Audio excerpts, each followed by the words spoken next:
Praise the lord. రండి మనం ఈరోజు 32వ కీర్తన చదువుకుందాం. తన అతిక్రమములకు పరిహారము నొందినవాడు, తన పాపమునకు ప్రాయశ్చిత్తము నొందినవాడు ధన్యుడు.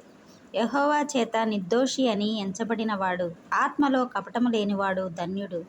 నేను మౌనినై ఉండగా దినమంతయు నేను చేసిన నా ఆర్తధ్వని వలన నా ఎముకలు క్షీణించినవి. దివారాత్రములు నీ చెయ్యి నా మీద బరువుగా నుండెను. నా సారము వేసవి కాలమున ఎండినట్టాయెను. నా దోషమును కప్పుకొనక నీ ఎదుట నా పాపము ఒప్పుకొంటిని. యెహోవా సన్నిధిని నా అతిక్రమములు ఒప్పుకొందుననుకొంటిని. నీవు నా పాప దోషమును పరిహరించియున్నావు. కావున నీ దర్శన కాలమందు భక్తిగల వారందరూ నిన్ను ప్రార్థన చేయుదురు. విస్తార జలప్రవాహములు పొరలి వచ్చినను నిశ్చయముగా అవి వారి మీదకి రావు. నా దాగుచోటు నీవే. నా శ్రమలో నుండి నీవు నన్ను రక్షించెదవు. విమోచన గానములతో నీవు నన్ను ఆవరించెదవు.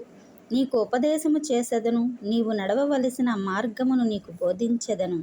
నీ మీద దృష్టి ఉంచి నీకు ఆలోచన చెప్పెదను. బుద్ధి జ్ఞానములు లేని గుర్రముల వలనైనను కంచరగాడిద వలెనైనను మీరు ఉండకుడి. అవి నీ దగ్గరకు తేబడినట్లు వాటి నోరు వారుతోనూ కళ్ళెముతోనూ బిగింపవలెను. భక్తిహీనులకు అనేక వేదనలు కలుగుచున్నవి. యెహోవా యందు నమ్మికుంచు వారిని కృప ఆవరించుచున్నది. నీతిమంతులారా, యెహోవాను బట్టి సంతోషించుడి, ఉల్లసించుడి.